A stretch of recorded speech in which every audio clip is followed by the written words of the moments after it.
Welcome back to another cool tool show and tell. Today my guest is Chris Rummell. Chris is a Bay Area artist and maker who makes mixed media artwork. One of his specialties are these little miniature architectural pieces that I saw on Instagram a few months ago and blew me away. I thought it'd be great to have Chris on the show to talk with us about some of the tools he's using to make his art. Chris, thanks for talking to me today. Thanks so much, Donald. Glad to be here. All right, now what did you bring to show us? So I've got a couple types of CA glue that I've been using. I've been doing a lot of model making lately, and I'm finding, I grew up and I worked on a lot of models with my dad, and we used the model cement, and it was like that stuff took forever to dry. The good took a long time stuff, to set right? up. Yeah, Yes, super stinky. Yeah. And I just didn't have the patience or the skill with it. There wasn't a, finessed way to apply it. And so as I got back into model making recently, I found that the CA glues are really the way to go for a lot of that. So I've been using a couple different kinds here. I'm using this is the ZAP CA. It's the thin. This stuff is, I guess, primarily aimed for, you can use it on anything. You can use it on wood or on plastic parts and things like that. It's super thin, and one of the things I'm enjoying about that is so it'll wick along an edge. Mm-hmm. So I've got a sample of a model. If I'm running along this seam here trying to get in a bead of glue in there, it comes with a little applicator tip that's fine point, but really the star of this whole thing is the little snorkel tip that comes with it. Grab it out of here. They stuff it way in the end of the so it's a little tiny flexible tube. Yeah. And so that guy will feed inside of here. It also has this really wonderful little resealer cap in here so that your whole bottle doesn't dry up. Yeah. With a little bit of finesse, you can sneak this tube inside of the end of the bottle here, and then I'm able to feed into really tight spots with that. So that's been super helpful in a lot of my building so far. That's a great one, because I bought that same. I was kind of in a phase where I was buying lots of different types of CA glue to see which one would kind of work best for me. And I got a bottle of that thin stuff, and I wasn't sure what the little snorkel thing was for. So I just kind of, okay, well, I'll eventually figure this out. But I didn't know it goes inside the bottle, or it kind of feeds out from the bottle through the tip. Correct, yeah. I do have some of those, the Flexi tips that I bought, and we have a separate video on those, and those kind of fit on the outside and get you that same kind of real tiny little aperture to feed the glue out of. But that's a good one to know about. Yeah, totally. And so I've been using the other one I've been using is they have a Plasti-ZAP, which is specifically designed for joining plastic parts. They say it doesn't mess with your paint finishes or anything. I've not put that to the test because I'm a little hesitant to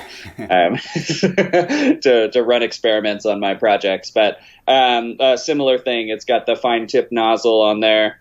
Has a little snorkel tip that you can add on that guy as well. So the main thing is when you're buying this guy, if it's in the store, make sure it has all of its parts attached, because I saw there were some bottles that didn't have its fine tip on it. So yeah. But yeah, super useful. The Plasti-ZAP is just a touch thicker. Mm-hmm. So it ends up, it's a little bit easier to manage. Sometimes the super thin stuff will wick out all over a project, or it's very quickly under your fingers, right, or somewhere where I was going to say that would be my fear with this stuff, is that if someone doesn't have a skilled hand yet with CA glue, the thin means it's going to run away from you even faster if you're not careful with it. Mm-hmm, absolutely. And it does kind of suck into if you're gluing I was gluing up some pieces of balsa, and sometimes the wood wants to absorb the glue really quickly. So you're kind of careful. It sets up in like 5 to 15 seconds. So it's a really quick set. Mm-hmm. So sometimes that means you're doing a lot of dashing around, making sure you're in place when it happens. The other one, the medium CA, goes a little bit slower, which sometimes is fine. Sometimes you need that working time. Other times, you can use that zip kicker, which again is another introduction of another solvent material that I'm not always sure I want to do on a project. Yeah, the stuff can be stinky. But is how do you apply? I want to ask you while I got you here for applying the kicker. There's usually a little spray bottle, but that's not a very fine way to kick a very. I imagine with model making in particular, like a very specific spot you want to cover. What do you do? There's you can do the needle applicator bottles where you could kind of fill into one and then, use that pointy needle. So that I think is probably your best way. I honestly don't employ a lot of it.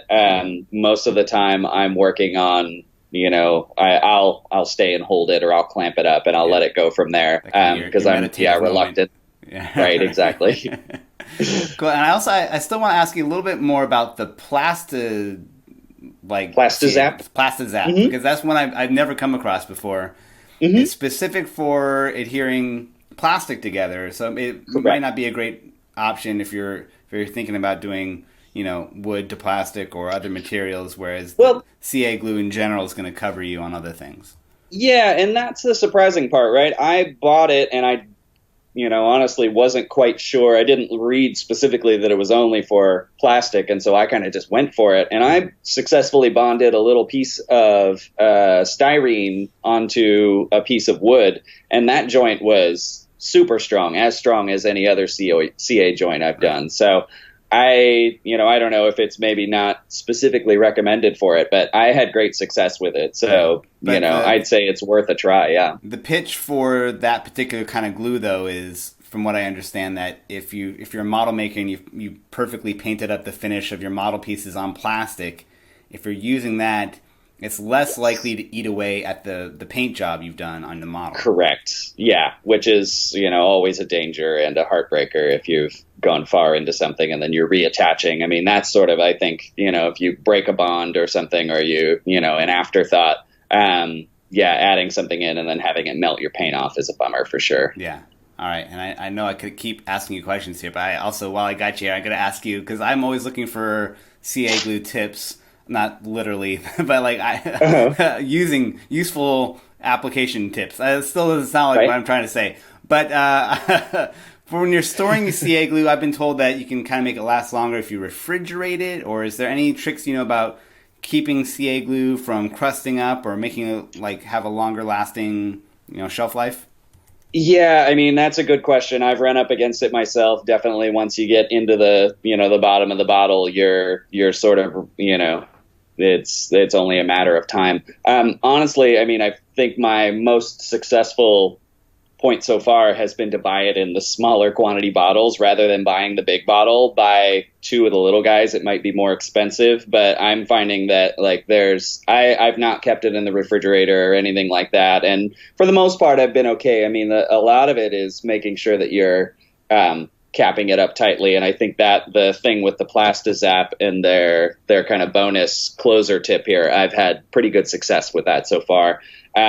Keeping the zip kicker away from it is another one. They say, even a little bit onto the surface of that bottle could kick your whole bottle if you're not careful. So, but yeah, I think really buying the Plasti-ZAP came in this little 3rd ounce bottle. And that seems like that's pretty good for me. Great. Cool. Yeah, the other tip I've heard recently from my friend Gareth was to put a little Vaseline on the tip to keep it from crusting up there. I haven't done that yet, but I'm eager to try that because I always have to de-gunk the top of those things, and it's a pain. Exactly, yeah, and those little crusty bits, yeah, especially if you're doing something fine and then they're sprinkling their way into your finish. It's not good. All right. Correct. Chris, thanks a lot again for talking with me today, and I urge everyone who's watched this far in the video to definitely go from here to checking out Chris's Instagram feed, where you can see all the amazing models he's come up with that got my attention and got Chris onto the show because I wanted to pick his brain about this stuff. So, Chris, thanks again, and look forward to talking to you again soon. Thanks so much, Donald.